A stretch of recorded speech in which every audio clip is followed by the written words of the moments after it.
Welcome back to the job site. My name is Jim, and I'm here to help you understand the basic safety rules concerning the fall protection requirements on this project. As we discussed earlier, falls are the leading cause of death in construction.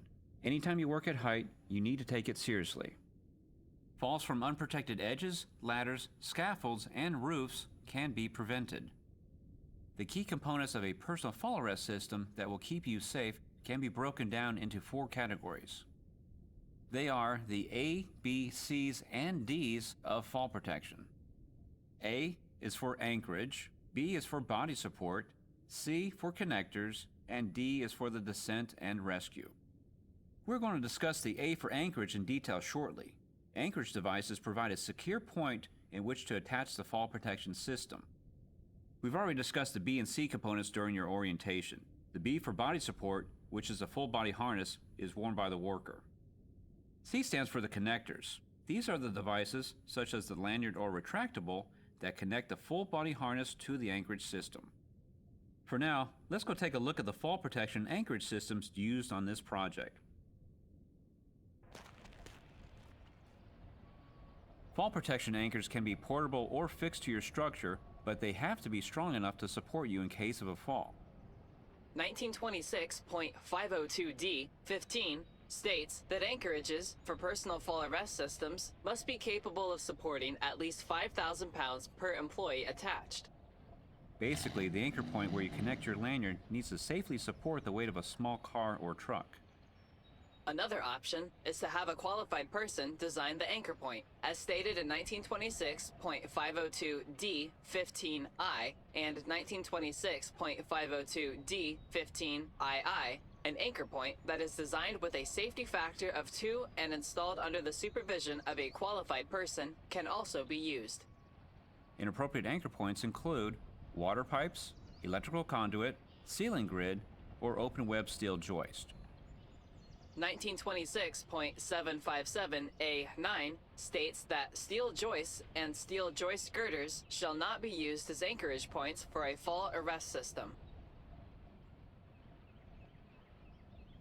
Even though they're made out of steel, these open web steel joists will not be able to hold up to the forces imposed on them when an employee falls. Note that when installing fall protection anchors, place them over your head and not at your feet. The higher up your anchor is installed, the less distance your body will fall.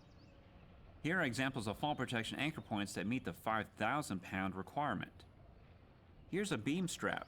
It is made of polyester webbing similar to the material used for some lanyards. And just like a lanyard, it needs to be inspected for damage prior to use. You use it by simply draping it over a structural steel beam and pulling one end of the strap through the other. This creates a choker type configuration that is commonly used in rigging for material lifting. Use the ring hanging down as a place to hook your lanyard.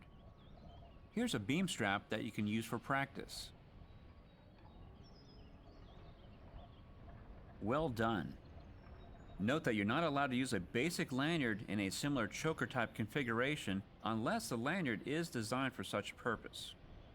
Here's an example of a tie-back lanyard that can be used. Its webbing and snap hooks are designed to withstand forces of the fall. Note that the hook on this end has a unique square-like look to easily differentiate it from standard hooks. The tie-back lanyard loops around a compatible anchor point similar to how a beam strap is installed. The snap hook designs used on regular lanyards are not intended for tying back. However, many workers mistakenly use their standard hooks for tying back. Should the worker fall with a standard hook tied back, the forces of the fall may cause the hook latch or the gate to open accidentally and injure the worker. Let's look at another type of fall protection anchor. This beam clamp, also known as a steel beam flange anchor, is adjustable to fit either the top or bottom flanges of structural steel beams. The ring provides a place to hook your lanyard. Here, take this clamp and install it on this low-hanging steel beam. Be careful, it's a little heavy. Be sure to lock the clamp tight against the beam flange. We wouldn't want it to become loose and fall off now, would we? Now take this concrete anchor. Installation of this type of anchor is easy. Simply compress the spring and insert the cable shaft into the pre-drilled hole. Note that you will have to follow manufacturer's recommendations for the correct installation of this anchor. This anchor is designed to be used in cured concrete. Some manufacturers state that concrete compression strength of at least 3,000 psi is needed. The manufacturer will specify the size of the hole diameter and the minimum depth of the drilled hole. This hole has already been drilled to meet the manufacturer's specifications. Practice installing this concrete anchor into that hole. Hold the metal loop with your right hand and grab the other end with your left hand. Hold to compress the spring, then insert the end into the hole. Well done. This is a type of fall protection anchor that we've used on our residential construction projects. It attaches to the wood framing with nails or screws. The manufacturer will list the specifics of how to correctly install this anchor in their installation guide. We will discuss fall protection systems for residential and roof projects more in detail later on. But now, let's take a look at the dangers of swing falls. Your personal fall rest system is intended to prevent you from hitting a lower level when you fall from a height. The fall distance, or amount of clearance that you have, must be calculated before using fall protection. This will help ensure that you don't slam into the lower surface before the fall protection system is engaged and does its job.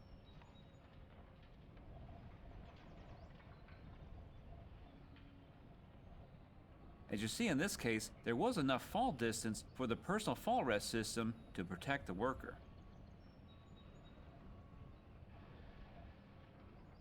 In order to calculate the total fall distance, you'll need the following measurements. Your lanyard length.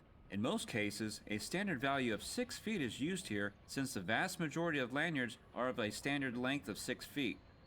Whatever the length of your lanyard, that's the number you'll use in your calculation. You also need the deceleration distance. This is the measurement of the elongation of the deceleration device, such as the shock absorber or retractable lanyard when it's deployed.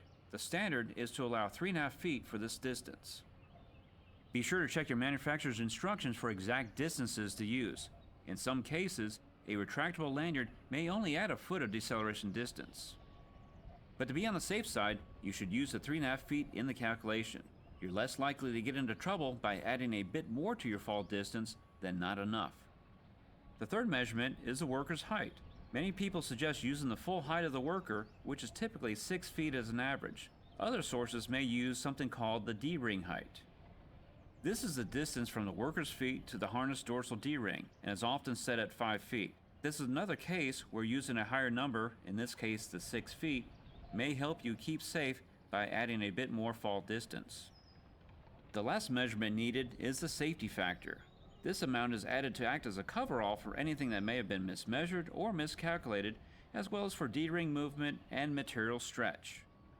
This dimension can be as small as 1 foot, but it is recommended to set this distance at 3 feet. So in review, the formula used to calculate fall distance is the lanyard length plus deceleration distance plus worker's height plus the safety factor is equal to the fall distance. So using the recommended values, the formula should look something like this. This calculated fall distance of 18.5 feet is the least amount of allowable distance from the anchorage point to the lower surface. Anything less than 18.5 feet could potentially cause you to hit the lower surface before the fall protection system has a chance to start working. Knowing how this calculation affects your safety can ensure that you walk off the job site safely. If you're uncertain of how this impacts you or how to do these calculations, be sure to ask your supervisor for help before using your personal fall rest system. The hazards of swing falls must also be considered when using personal fall rest systems. Swing falls occur when an anchorage point is not directly above the point where a fall occurs. The further you move sideways from your anchor point, the greater the chance of you swinging when you fall. This is known as the pendulum effect.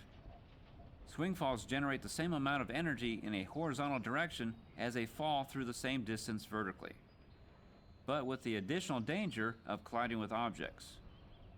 Basically, the more you swing, the harder you will hit columns, walls, or other objects in your swing path. Swing falls are a very real problem and are often overlooked. As people get involved with their work, they may extend out their lanyard, especially their retractable lanyard, out as far as they can go in any direction, completely unaware of the potential swing hazard that they have just created until it is too late. Imagine you're using a retractable lanyard and your work level is 10 feet off the ground. In the course of your work, you wander 20 feet away from your anchor point. If a fall occurs in this situation, you may not hit another structure, but you will hit the ground. Remember, retractable lanyards do not recoil during a fall, they just lock. Therefore, the entire 20 feet of lanyard will remain out and you will strike the ground. Many people suggest that you keep your lanyard within a 30-degree cone of the anchor point in order to minimize the swing fall hazard. Depending on the situation and location of the anchor point, there may be fall protection equipment that will help minimize swing falls. For example, when your anchor point is a steel I-beam running parallel to the edge, you could use a trolley-type beam clamp that I showed you before. Some types of beam clamps will roll along the beam as the worker moves. We covered a lot of information concerning the selection of anchor points for fall protection equipment. When setting up your fall protection equipment, remember the ABCs and Ds of fall protection, which are anchors, body support, connectors, and a descent rescue plan. Remember, inspection of your fall protection equipment, including your anchoring devices, is one of the most important things you can do to ensure your safety. All fall protection equipment deteriorates with use and exposure over time, regardless of the manufacturer or brand. Always inspect your equipment before using it. Next time we meet, we'll take a look at fall prevention when working at height using ladders and scaffolding.